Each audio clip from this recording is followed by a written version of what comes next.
Welcome back to another episode of Carson's Aquatics. Today I'm going to be updating you guys on everything down here in the fish room, as well as up in my room and outside at the pond. Now, a lot of you guys probably expected my next video to be setting up this 125 gallon tank, which I actually got in my last video, and I also expected that to be my next video, but after ordering the filter for this tank like a week and a half, almost 2 weeks ago, it just now came in, literally like half an hour ago, and it's now almost 8 o'clock, so I'm gonna wait until tomorrow to start setting up that 125, so you guys will see that very soon. But I do want to upload a video tomorrow, and I have been getting some comments asking for another like update on everything video, so that's what we're doing today. And usually when I do this type of video, we start on like the left side of the fish room, so I want to switch it up this time, and we're actually going to head up to my room and check in on Timmy and Toby. So we are now up here in my room. Well, I should actually say my old room. I did just move into a new room, which I actually want to show you real quick. This is my new room. As you can probably tell, it is much bigger than my old room. First of all, we got my bed, then we got the TV and the PlayStation over there, my guitar. Right there we got the desk. You guys might think this is cool. It's like a fishing glow lamp thing. Thing's pretty sweet. Then we got the closet, and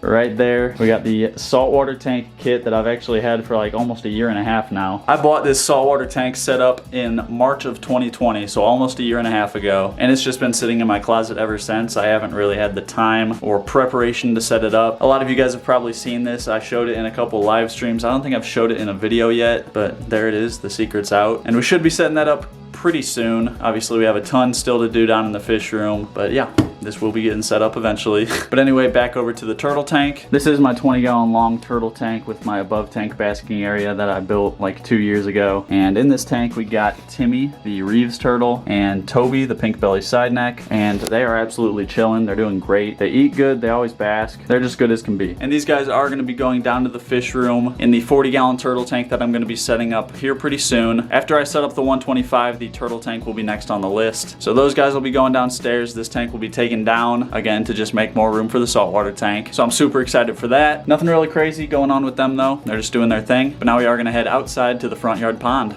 And here we are out at the pond. You can see right there are goldfish and koi. A week or two ago, these guys were scared every time they saw me. They would run off, go back into hiding. But now whenever they see me out here, they run over to this side of the pond because they know it's time to eat. And that is true. So I'm gonna grab some pellets, just dropped a few, and toss those in and watch them munch away. And if you guys take a closer look, you can see there's actually 5 fish in this pond, not just 4. And that's because I did get another goldfish. You can see him right there, that one. And I'm gonna go ahead and roll a clip right now explaining where I got him.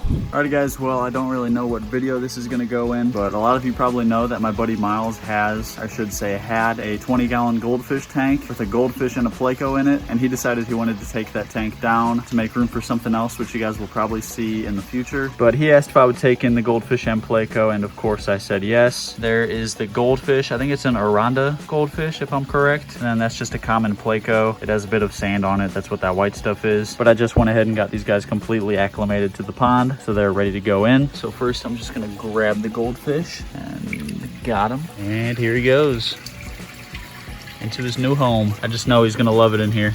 Oh, they're coming to meet him. Look at that. Hey, that's awesome. But now I'm going to get the Placo, and I'm going to use the net for this one because he is spiky. And got him.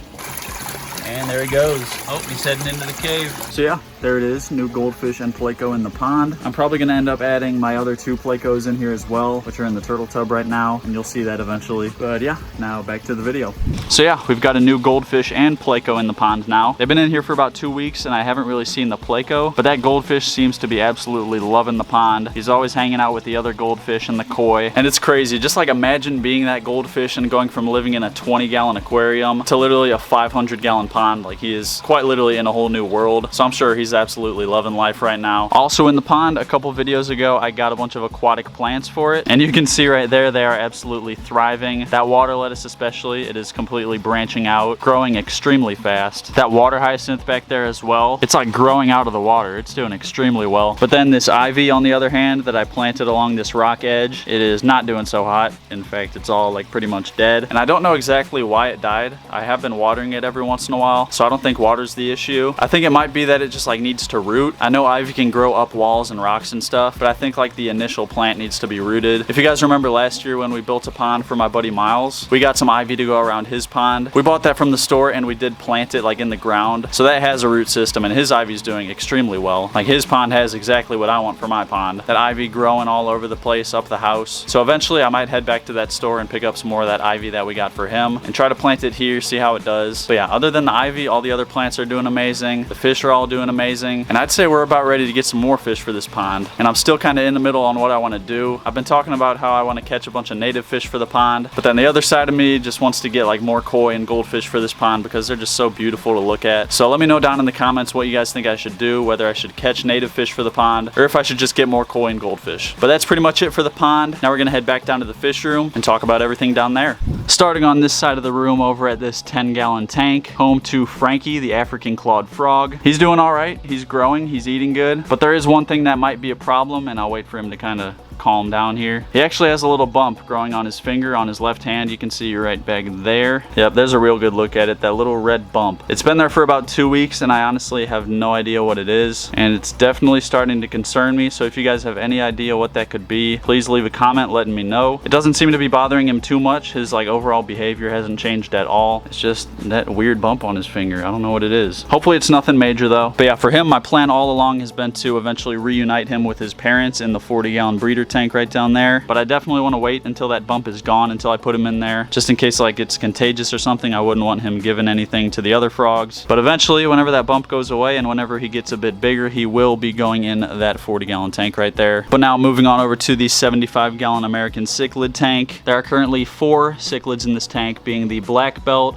convict, blood parrot, and firemouth. These guys are all doing good. As you all probably know, these guys are going to be going in the 125-gallon tank, which we will talk about a bit more in a second. But yeah, as long as everything goes to plan, they have about 5 or 6 days left in this tank before they get that major upgrade. Moving on over to the 40-gallon tanks. Starting up top, this tank is a temporary holding tank for my pike cichlid, who was previously in the 75 as well, but he was causing problems in there. He is extremely aggressive and he's outgrowing everyone, so I had to separate them. He is in this tank. He's actually in the driftwood right now. Yeah, you definitely can't see him on camera, but he's hanging out in that driftwood as he usually does. He also has a little bit less than a week left in this tank, and he will be going back in the 75 alone. So all those guys will be in here, and the pike cichlid will be alone in the 75. So after we move him in there, we will be making this 40-gallon tank into a turtle tank for my 2 turtles, which are currently in that tub, as well as the 2 turtles upstairs. And I don't know exactly how long the 4 of them will be in this tank together. This is only a 40-gallon tank, and having 4 turtles in there might be pushing it a little bit, but we'll worry about all that later. Worst comes to worst, I can just put Timmy and Toby in the 55 and throw that basking area right up there. That honestly might be the best option, but I definitely want to see all 4 of the turtles in there because I'm going to try extremely hard on this tank. I'm going to make it super naturalistic. Have sand, gravel, driftwood, rocks, probably some live plants as well. Might even try to make some kind of waterfall in there. Like, I'm going all out on this tank, so I want all my turtles to be able to enjoy it, and that will all be happening pretty soon. But then moving right on down to the other 40-gallon breeder tank. This is my adult African clawed frog tank. There are 3 of them in here. There's 1, or it looks like 2 of them back there. That's Bertha and Freddie. And then, yep, Betty is also in there. You can see her hand sticking out right there. And then also in this tank, we do have some common guppies. I stocked like 25 of them in here, and the frogs definitely put in the work on them. But there were like 3 of those common guppies left, and they actually started breeding. You can see some babies in there. So now there's like 1, 2, 3, 4, 5, 6, 7 of them in here. So I don't know if the frogs are like showing them mercy or something, or if they're just extremely smart and fast, but they're still here. So that's that. Again, my only other plans for this tank is to eventually add Frankie in there. But yeah, moving on over to the 25-gallon Flourhorn tank, home to our Flourhorn Pluto. He's also doing great. I mean, just look at those colors. It also seems like that hump on his head is slowly getting bigger, and he in general is getting much bigger too. I mean, you can see him compared to the rest of the tank, obviously much bigger than when we first got him. And Pluto will also be going in the 125-gallon tank with the other American cichlids. A lot of people do say that you shouldn't put Flourhorns with other fish, but I have seen a ton of people do it successfully, so we are going to try it out. Also, whenever I first got him, the tank he was was in had other fish in it, other cichlids. So he was raised with other fish. So we are going to try it out. Obviously, whenever they all get in the tank together, I'm going to keep a very close eye on them. And if it doesn't work out, they'll just go right back in that tank until we figure something else out. And that brings us on over to the 125-gallon tank. I am so hyped about this thing. Again, I got it in my last video, so feel free to check that out. Like I mentioned, this is going to be an American cichlid tank, home to those 4, as well as Pluto, assuming everything goes good. And then also our little green terror cichlid, as you can see right down there. He will also be going in this 125-gallon tank, or I should say she, because I believe that green terror is actually a female. A few videos ago, I was talking about how I was like confused on why that fish is still so small, and you guys came to the rescue as always and let me know that the female green terrors don't really get that big. Like, as big as that fish is now is pretty much as big as the females get. So I'm assuming that's the case. The green terror's just been a female this whole time, and that explains it. So she will be going in the 125, and if her size comes into play, like if all the other cichlids outgrow her too quickly and they start bullying her, then I do have a buddy with an American cichlid tank that she could potentially go in, or I might just have to end up bringing her to a fish store or something, or I can just give her to one of you guys. I don't know. But hopefully everything just goes perfect with her in the 125 and we get to keep her. That's best case scenario, but we'll just have to see. But also for the 125, we're going to be getting like 2 or 3 more American cichlids. I don't want to overstock this tank and have aggression be a problem, but it is 125 gallons. I think we have room for at least 8 cichlids, possibly 9, and I'm still not completely set on what kind of cichlids we're getting for that tank. So again, if you guys have any more ideas, be sure to drop them in the comments. Or actually, if you guys remember when I set up the 75-gallon tank, I did a spin the wheel challenge, which ended up getting me that black belt cichlid. So let me know if you guys think I should do that again, where literally I put a bunch of different cichlids on a wheel and spin it and then get whatever it lands on. Let me know if you guys want to see that again. Oh, and then one last thing about this tank, I did build a brand new stand for it. You guys were quick to let me know that the stand that this set comes with is no good. Like, it literally collapses within a month for a lot of people. And that's because this stand is made out of particle board. This material right here is called particle board. I'll have a picture of it, like what it looks like before all this paint and gloss is on it. But particle board is pretty much like wood shreddings put together into a board. That's kind of like the best I can explain it. But the thing is, whenever it gets wet, it like expands and weakens. So I don't really know why the manufacturers decided to make this thing out of particle board, knowing that 125 gallons of water is going to be on it. And you know, whenever you do a water change, a lot of it spills down the side of the tank and gets on the stand. So that was a bad idea on their part.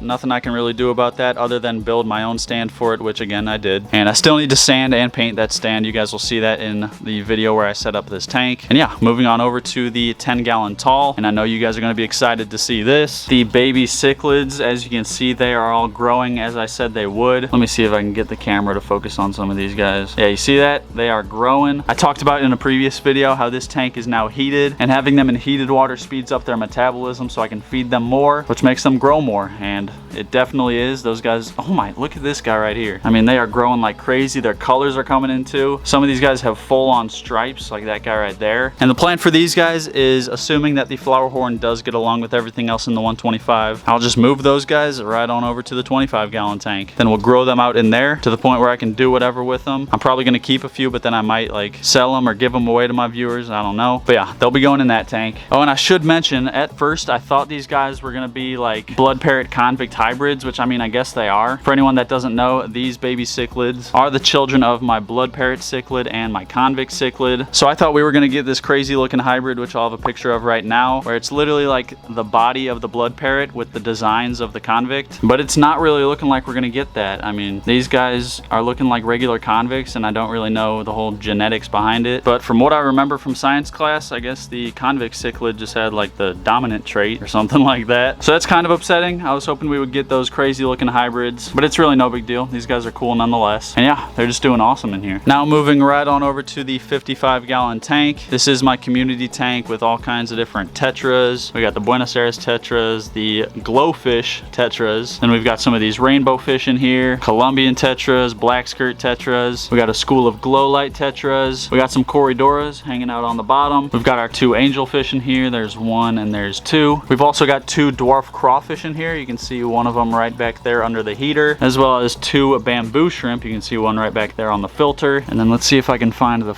yep, there he is. Right as I was saying that, there is the Farlowella Catfish, aka the twig catfish, because he looks like a stick. That guy is just super cool. And yeah, that's pretty much everything we have in here. The middle looks kind of empty because there was a big piece of driftwood right there, which I moved into the pike cichlid holding tank just for him to have a place to hide. So whenever he goes back in the 75, I'll put that driftwood right back there. If you take a closer look, you can see these plants are absolutely toasted. I mean, like all the plants in here other than this one and kind of that one back there. These Buenos Tetras, these ones right here with the red fins, they love eating live plants. I mean, as you can see, it's kind of weird. They left like only the top of that one there, but it is what it is. I mean, obviously I care more about the fish than the plants, and this is the only tank that they can go in that I have, so it's whatever. Moving right on over to the turtle tub, home to my red-eared slider Junior and my albino red-eared slider Midas, as well as a few guppies and platies and mollies. There's like 3 of them in here, and then there's actually 2 Placos in here. That's the smaller one right there. The other Placo in this pond, he's probably like hanging on under this driftwood. Here, I'll actually see if I can scare him out.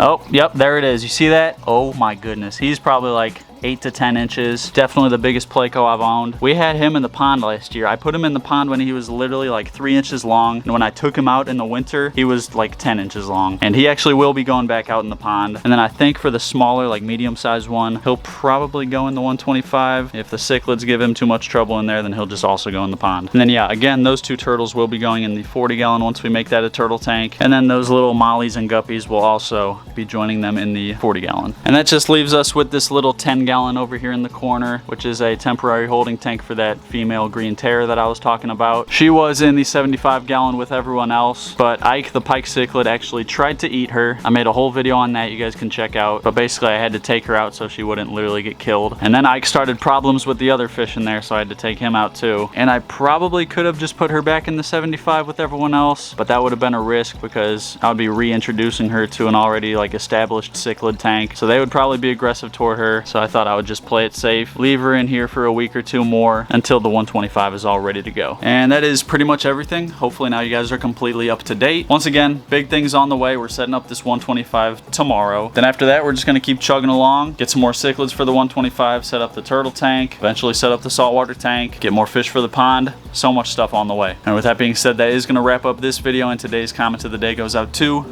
And if you want your comment to be the comment of the day in the next video, all you gotta do is drop a comment down below, and that could happen. And if you liked this video, be sure to hit that like button, do me a favor and hit that subscribe button, turn on post notifications, and I'm gonna see you in the next video.